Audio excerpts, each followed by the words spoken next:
একদম তোমরা ঠিক দেখেছো। আজকে তোমাদের লাস্ট মিনিট সাজেশনস নিয়ে চলে এসেছি।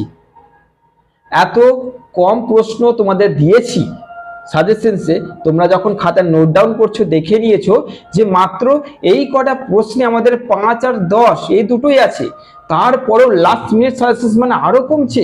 এটা কিভাবে সম্ভব? হ্যাঁ সম্ভব। তোমাদের আজকে যেটা বলে দিতে এসেছি সেটা দেখে নাও।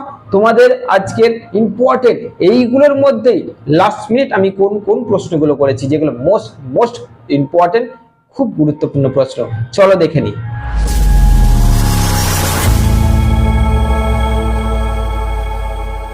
এইখানে ফিফথ সেমিস্টারের সাজেশনস তৈরি করেছিলাম।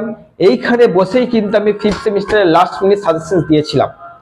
এবং একটা জিনিস ঘটেছিল, আমি যেগুলো বাদ দিয়েছি সেইগুলোও এসেছে এবং যেগুলো দিয়েছি সেইগুলো এসেছে। তো আজকে সেটা হবে কি হবে না আমি জানি না, কিন্তু সেদিন একটা জিনিস আরেকটা ঘটেছিল, সেটা হচ্ছিল আমি ঘেমে গিয়েছিলাম। আর আজকে কিছুটা ঘেমে গিয়েছি, কারণ সকাল থেকে এত অনলাইন ক্লাস করার জন্য ফোন আসছে, আমি রিসিভ করতে করতে আজকে হাঁপিয়ে উঠেছি। কারণ এখানে অনলাইন ক্লাস খোলা হচ্ছে মানে প্রত্যেকটা স্টুডেন্ট কিন্তু একটা অক্সিজেন পেল। তো যাক, তোমাদের সঙ্গে ফোর্থ সেমিস্টারে দেখা করব, ফোর্থ সেমিস্টারের জন্য অপেক্ষায় থাকলাম। শেষে আমি নাম্বার দিয়ে দেবো, যারা যারা ফোর্থ সেমিস্টারের জন্য ক্লাস করতে চাও অগ্রিম কিন্তু আমাকে কল করে নিও। চলো এবার তোমাদের দেখে নিই সেই ইম্পর্টেন্ট লাস্ট মিনিটের গুরুত্বপূর্ণ সেই প্রশ্নগুলো। চলো দেখো, প্রথম যে প্রশ্নটা ছিল, আমি শুধু প্রশ্নগুলো আজকে তোমাদের বলে দিচ্ছি। প্রথম যে প্রশ্নটা ছিল সেটা তোমাদের করতে হবে। প্রথমটা কি না, প্রাচীন ভারতীয় রাষ্ট্রচিন্তা। আর একটা কোশ্চেন ছিল মধ্যযুগীয় মুসলিম রাষ্ট্রচিন্তা। এখানে দুটো কোশ্চেন আছে। এই 1 নম্বর কোশ্চেনটা করতে পারলে তোমাদের আর কিচ্ছু করতে হবে না, এতটাই গুরুত্বপূর্ণ প্রশ্ন এটা। ওকে, 2 নম্বর প্রশ্ন হচ্ছে 2-এর দাগেরটা, গান্ধীজির অচিবাদ আর সত্যাগ্রহ। ভালো করে শুনো, এইখানটা খুব ইন্টারেস্টিং কথা বলছি।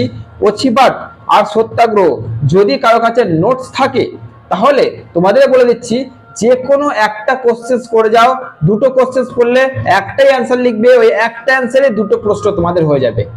আলাদা আলাদা পড়ার দরকার নেই, একটা উত্তরই তোমাদের দুটো হয়ে যাবে। অচিবাদ যদি দেয়, সত্যাগ্রহের যে নোটস আছে সেটা দিয়ে অচিবাদ করতে পারবে তোমরা। বা অচিবাদের নোটস নেই, সত্যাগ্রহের আছে কিন্তু অচিবাদ পড়েছে, সত্যাগ্রহের নোটসে তোমাদের অচিবাদতে হয়ে যাবে। বুঝতে পারলাম? তাহলে দুটো কোশ্চেন। এরপর নেক্সট ইম্পর্টেন্ট কোশ্চেন হচ্ছে কি, একদম শেষের দিকে, যে রাষ্ট্র ও সমাজ সম্পর্কে রবীন্দ্রনাথ সংক্ষেপে আলোচনা করো। প্রচুর প্রচুর ইম্পর্টেন্ট কোশ্চেন। এবং লাস্ট প্রশ্ন হচ্ছে সামাজিক ন্যায় জাত ব্যবস্থা নিয়ে যে আম্বেদকরের যে কোশ্চেনটা তোমাদের দিয়েছিলাম সেই কোশ্চেনটা। এখানেও সামাজিক ন্যায় জাত যাই দিক, একটাই অ্যান্সার হবে আম্বেদকর। একটাই নোটস তোমরা লিখে আসবে, একটাই তোমরা অ্যান্সার লিখে আসবে। এই 4টে কোশ্চেন করলেই কিন্তু তোমাদের অনেক অনেক লাভ হয়ে যাবে। ওকে, এই 4টে কোশ্চেন করলে তোমাদের আর কিছু করতে হবে না। আদার্স কোশ্চেন গুলো কি আসবে না? অবশ্যই সেগুলো আসবে। এই কোশ্চেন গুলো একদমই দুর্বল স্টুডেন্টদের জন্য কাজে লাগবে, একদমই দুর্বল, যাদের আর সময় নেই, যাদের বেশি মুখস্থ হয় না, যারা ভুলে যাচ্ছে, যাদের একটু মনে হচ্ছে আর একটু কম করে দিলে ভালো হতো, তাদের জন্য এটা করলাম। এই কটা কোশ্চেন করলেও তোমাদের অনেক অনেক লাভ হবে।